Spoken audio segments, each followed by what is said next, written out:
Hi class, my name is Tally Easton, and for this final teaching video, the topic that I have chosen to discuss and go over is protein synthesis. And with that comes both transcription and translation.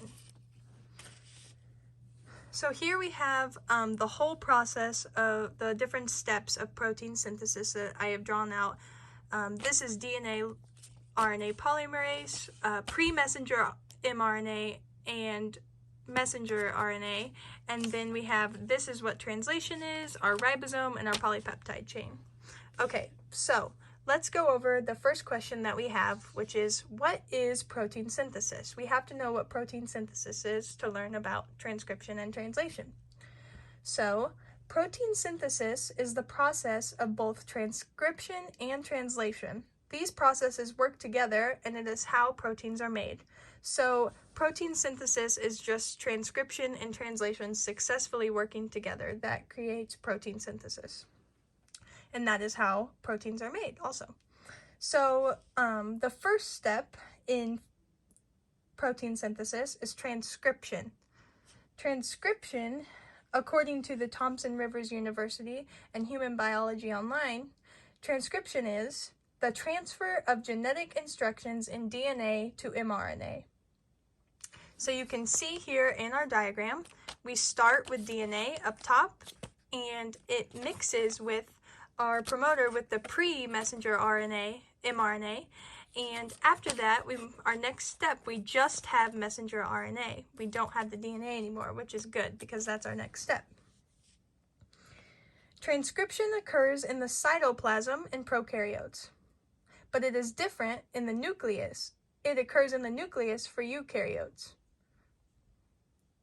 Okay, according to our textbook, it states, transcription begins when RNA polymerase attaches to a region of DNA called a promoter. So here we have our RNA polymerase attached to our promoter here. The green is the RNA polymerase, and this is our promoter.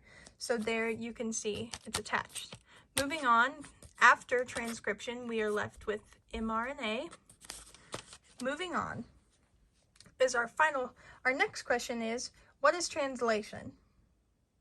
Translation is our second and final step that takes place in protein synthesis. So there's only two steps, and like I said, translation is the last one. Translation, what is translation?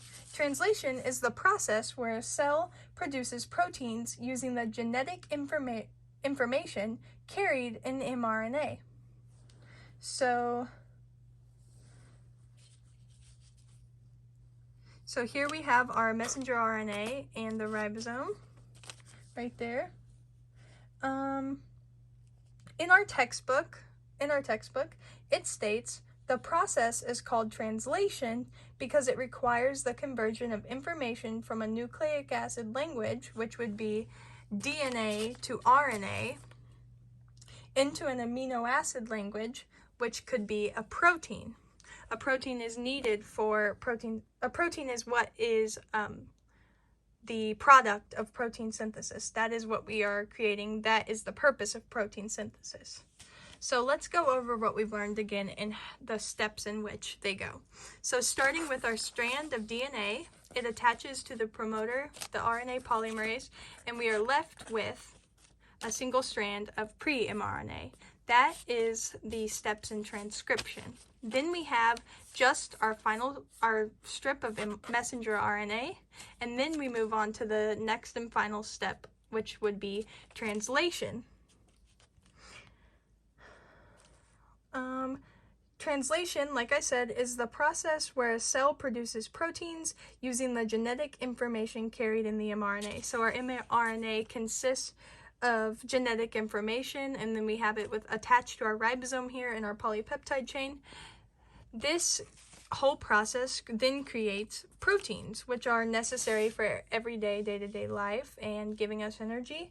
That is why protein synthesis is such an important topic to go over, because every person is creating proteins or needs to. So Like I said, we have transcription, translation. Those are the 2 steps of protein synthesis. And starting with our strand of DNA, we move on to our pre-mRNA attaching to the promoter, left with a strand of mRNA. Then we have translation, which is our second and final step. We have our strand of mRNA attached to the ribosome in the polypeptide chain, and the product of protein synthesis is the creation of proteins. I hope you guys have enjoyed my video and have learned something about protein synthesis. Thank you!